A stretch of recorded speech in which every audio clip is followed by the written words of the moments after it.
মানুষ, সাধারণ মানুষ মানে দেশের জনগণ, সাধারণ মানুষ, শিক্ষিত হলেও সাধারণ মানুষ, জনগণ আর কি। শিক্ষিত হলেও সাধারণ মানুষ, আলেম হলেও আমরা মনে করি সাধারণ মানুষ। তারা মানে রাষ্ট্রীয় ক্ষমতায় যারা নেই তারা সাধারণ মানুষ। এখানে সাধারণ মানুষ বলতে রাষ্ট্রীয় ক্ষমতায় যারা নেই, যাদের হাতে প্রশাসন বা ক্ষমতা নেই, তারা, সে আলেম সমাজ হোক আর দুনিয়ার শিক্ষায় শিক্ষিত লোকেরা হোক, তারা শাসকের সমালোচনা বা সংশোধন করতে পারে। কিভাবে করতে পারে? একটা শব্দ হচ্ছে সমালোচনা, আর একটা হচ্ছে সংশোধন। সমালোচনা মানে কি বুঝেন? তাদের ইতিবাচক নেতিবাচক আলোচনা, যে তাদের ভালো কি আছে আর খারাপ কি আছে, এ হচ্ছে সমালোচনা, তাই না? সব মিলিয়ে আলোচনা, সব মিলিয়ে আলোচনা। তো এই আলোচনার উদ্দেশ্য কি? আলোচনার উদ্দেশ্য কি বলেন? উদ্দেশ্য কি হইতে পারে? সংশোধন। তো শাসকরা রাজধানীতে বসে আছে, আর আপনার নিজের নিজের বাড়িতে, আমরা ইসলামী সেন্টারে অথবা আপনার নিজের নিজের বাড়িতে বা নিজের নিজের রাস্তাঘাটে, পথে, মাহফিলে সমালোচনা করছেন, এতে কি সংশোধন হবে? শাসকদের তো দূরের কথা, আমার যদি এরকম কোথাও সমালোচনা করেন তো সংশোধন হবে? কোনো সংশোধন হবে, বরং এতে আরো ক্ষতি হবে।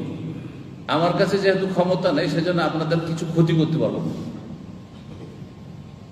কিন্তু আমার কোনো লাভ আপনারা করে দিলেন না, সংশোধন হবে না। আর শাসকের হাতে যেহেতু ক্ষমতা আছে, সেজন্য আপনাদের অবশ্যই ক্ষতি করবে, অবশ্যই ক্ষতি করবে, যেহেতু তাদের সমালোচনা করেছে।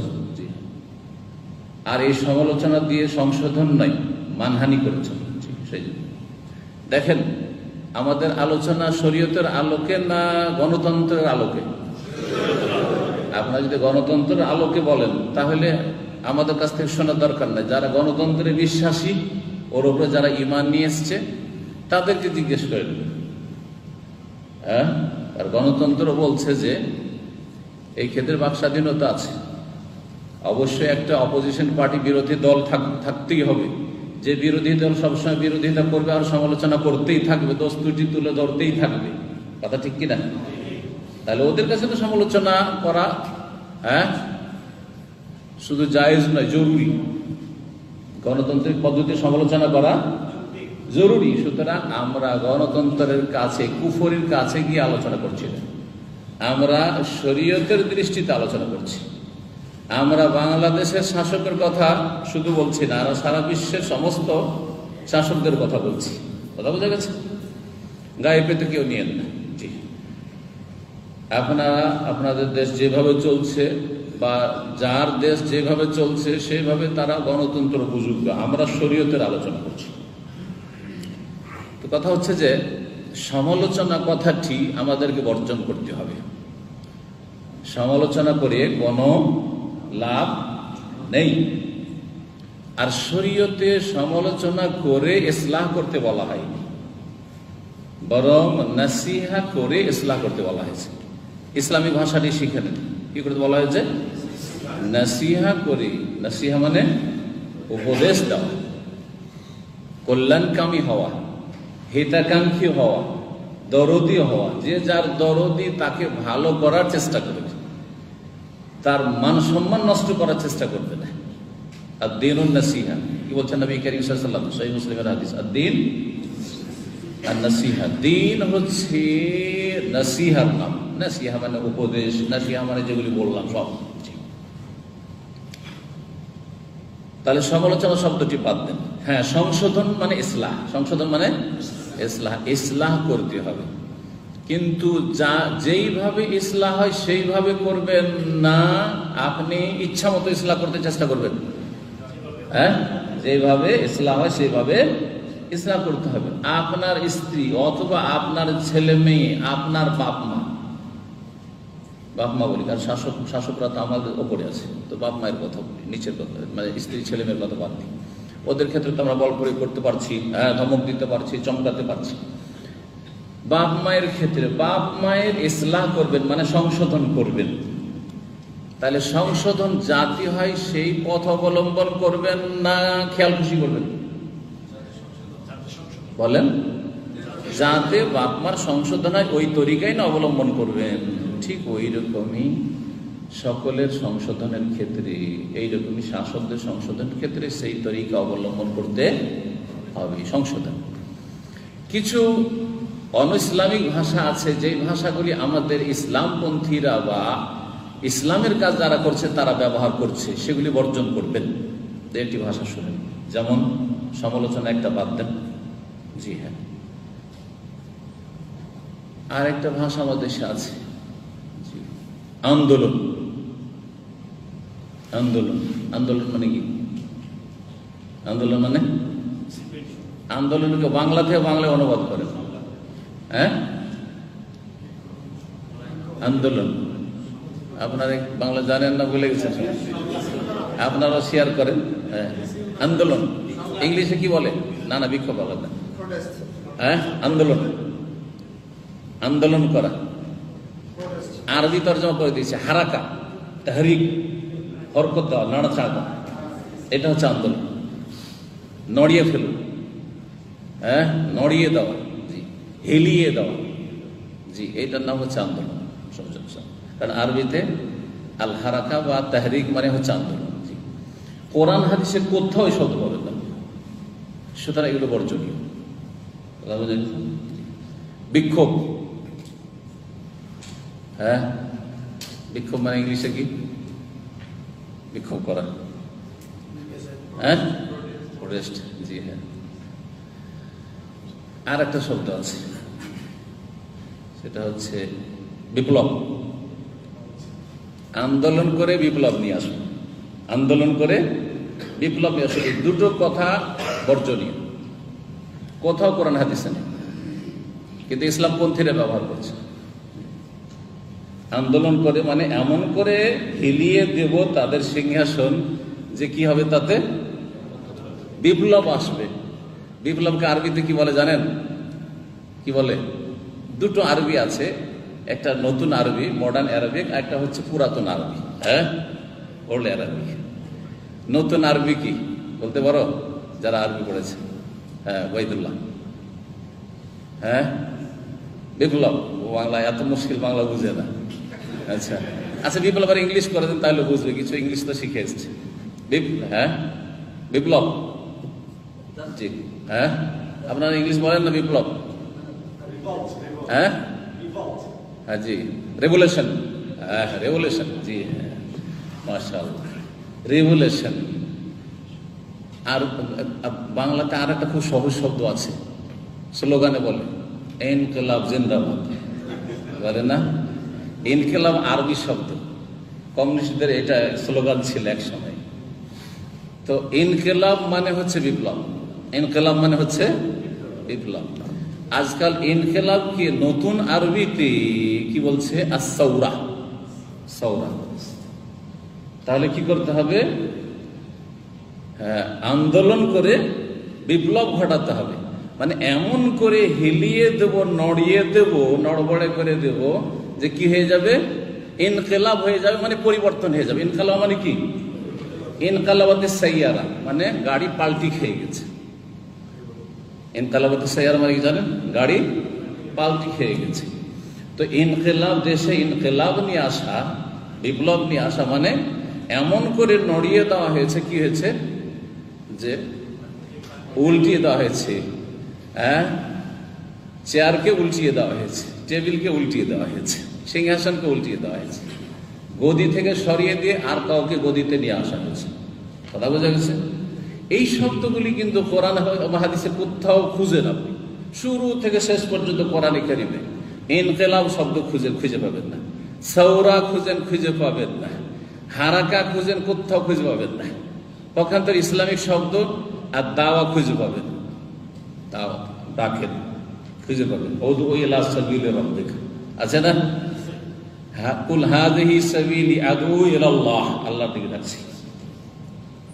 দাওয়া শব্দ আছে না, ওমান আহসানু কওলাম মিম্মান দা ইলাল্লাহ, শব্দগুলি ভালো করে দেখেন। সালাফি হবেন, সহি আকীদার হবেন, সবকিছু সহি আকীদার হবে।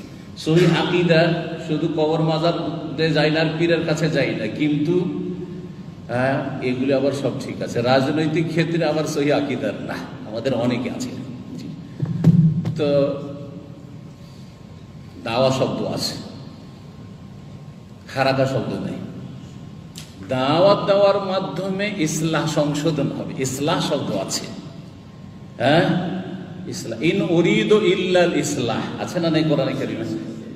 ইন্না লা নুযিউ আজরাল মুসলিহিন, সংস্কারক, মুসলিহ, মুসলিহিন।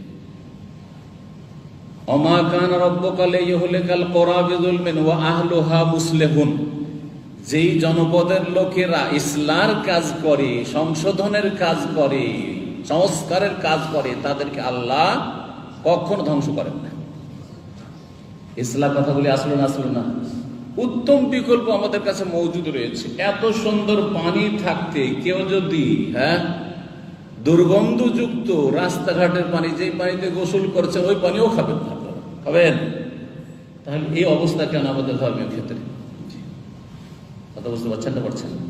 এখন আসেন, এই কথাগুলি গুরুত্বপূর্ণ, কারণ এই কথাগুলি কিন্তু আমি আজ পর্যন্ত কোনো আলোচনা করিনি। আজকে মনে হয় নতুন প্রথম আলোচনা করলাম। আমার কোনো আলোচনাতে এইসব কথা বলেন এখন পর্যন্ত আমার মনে পড়তে। আরো বেশ কিছু কথা আছে এই ক্ষেত্রে, মানে গैर ইসলামী, আমরা পশ্চিমা টার্মগুলো নিয়ে নিয়েছি, রাজনৈতিক, পলিটিক্যাল, আর আমরা ইসলামিক টার্মগুলি ছেড়ে দিয়েছি, ইসলাম এবং সংশোধনের। এখন ফিরে আসেন, শাসকের সংশোধন বা ইসলার কাজ জনগণ বা দেশবাসী, দেশের শিক্ষিত লোকেরা, আলেম ওলামারা কিভাবে করবে? রাস্তাঘাটে নেমে মিছিল, বিক্ষোভ, আন্দোলন, আর তারপরে এর পরিণামে বিপ্লব, ইনকিলাব, পরিবর্তন নিয়ে এসে এইরকম করে? না, না, এগুলো করবে না। কিভাবে করবে? এখন শুনেন কোরআনে কারীমের আয়াত, সূরা তাহা আয়াত নম্বর 44।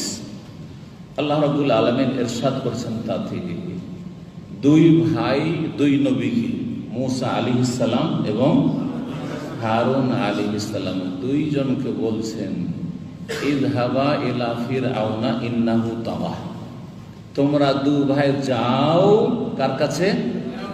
ইলা ফিরআউনা। দেখেন, এক একটা আয়াতের শব্দের ওপর গভীরভাবে চিন্তা করেন, গবেষণা করেন, আবেগ নিয়ে নাই, গভীরভাবে কোরআনের ওপর আপনি কি করেন? তাদাব্বুর করেন, মানে গৌর ফিকির করেন। ইযহাবা ইলা ফিরআউন, যাও ফিরআউনের কাছে, ইলা ফিরআউনা, ফিরআউনের কাছে। তাহলে আল্লাহ কি বলছেন? ফিরআউনের কাছে যেতে বলছেন। যদি ফিরআউনের কাছে যাওয়া জরুরি নাও হইতো সংশোধনের জন্য, তাহলে আল্লাহ বলতেন যে যাও বনি ইসরায়েলদেরকে রাস্তাঘাটে বের করো আর বলো ইনকিলাব জিন্দাবাদ, চলবে না, চলছে না, চলবে না, জুলমের অত্যাচারের অবসান ঘটাবো, আমাদের আন্দোলন চলছে, চলবে, এই করতে করতে রাস্তাঘাটে মিছিল করতেন, বিক্ষোভ করতেন, আর তারপরে বিপ্লব নিয়ে আসতেন, ইনকিলাব নিয়ে আসতেন। করেছেন? কোরআন কি শিখাচ্ছে? কোথায় যেতে হবে? রাস্তাঘাটে বলতে হবে? আমাদের এই স্টেজে এখানে শাসক নেই, এখানে বলতে হবে? না ইযহাবা ইলা ফিরআউন, ওই ফিরআউনের কাছে যাও? ভালো করে শুনুন। শেখ সালেহ ফৌজান হাফিজাহুল্লাহ তাআলা তার একটা আলোচনায় এই কথাগুলি খুব সুন্দর করে উনি তুলে ধরেছে। ইলা ফিরআউন, তাহলে যেতে হবে, শাসকের কাছে যেতে হবে। গিয়ে কি করতে হবে? শুনেন, ফাকুলা লাহু কাওলান লাইয়িনান, তারপরে তোমরা দুইজনে তাকে বলো, কুলা লাহু, তাকে বলো। কাকে বলো? তাকে বলো। কি বলো? কাওলান লাইয়িনান, নরম কথা, নম্র ভাষায় তার সাথে কথা বলিও, নরম ভাষায় তাকে দাওয়াত দিও, নরম ভাষায় সংশোধনের চেষ্টা করিও। এখন এই নরম ভাষার আগে যে একটা অক্ষর আছে, এই অক্ষরটা নিয়ে গভীরভাবে চিন্তা করেন। ফাকুলা লাহু, তাকে বলো। কাকে বলো? কাকে বলো? ফিরআউনকে বলো। তাহলে ফিরআউনকে গিয়ে বলতে বলা হচ্ছে, তার কাছে যেতে বলা হচ্ছে, মানে তার কাছে দরবারে যাও, এবং তাকে গিয়ে সরাসরি বলো বলা হচ্ছে। বুঝছেন না? বুঝছেন না? আমাদের ইসলামিক তরিকায় এই আয়াতে স্পষ্ট করে দেওয়া হয়েছে তার কাছে যেতে হবে এবং তার কাছে গিয়ে তাকে বলতে হবে। ভালো করে শোনেন, না শুনছেন না? মনোযোগী না অমনোযোগী? আর বর্তমান যে রাজনৈতিক অবস্থা, আর এই যে পদ্ধতি বললো না তার বিরুদ্ধে বললো, কথা শুনছেন? তাকে বললো না তার বিরুদ্ধে বললো, তার বিরুদ্ধে বললো, তাকে গিয়ে বললো না। কোরআন কি বলছে? ফাকুল আল্লাহ, তাকে গিয়ে বলো। দুটা কথা মনে রাখেন। তারপরে একটি হাদিস যেটা বলতে চেয়েছি ওইটা বলি এখন। নবী করিম সাল্লাল্লাহু আলাইহি ওয়াসাল্লাম এই হাদিসটি, এই আবেগীরা আর এই ফাসাদি জেহাদিরা, যারা নিজেদেরকে জেহাদি বলে কিন্তু আসলে ফাসাদি, এরা খুব পেশ করে আর বলে যে যারা সহি কথা বলে তাদেরকে বলে যে এরা হচ্ছে সরকারের খরিদ করা আলেম, সরকার এদেরকে খরিদ করে নিয়েছে। হাদিসটার সঠিক অর্থ আজকে শুনেন। নবী করিম সাল্লাল্লাহু আলাইহি ওয়াসাল্লাম বলছেন আফদালুল জিহাদ, সবচাইতে উত্তম জিহাদ, সবচাইতে উত্তম জিহাদ কি? হাদিসটা কেউ জানেন? আফদালুল জিহাদ কালেমাতু হাক্কিন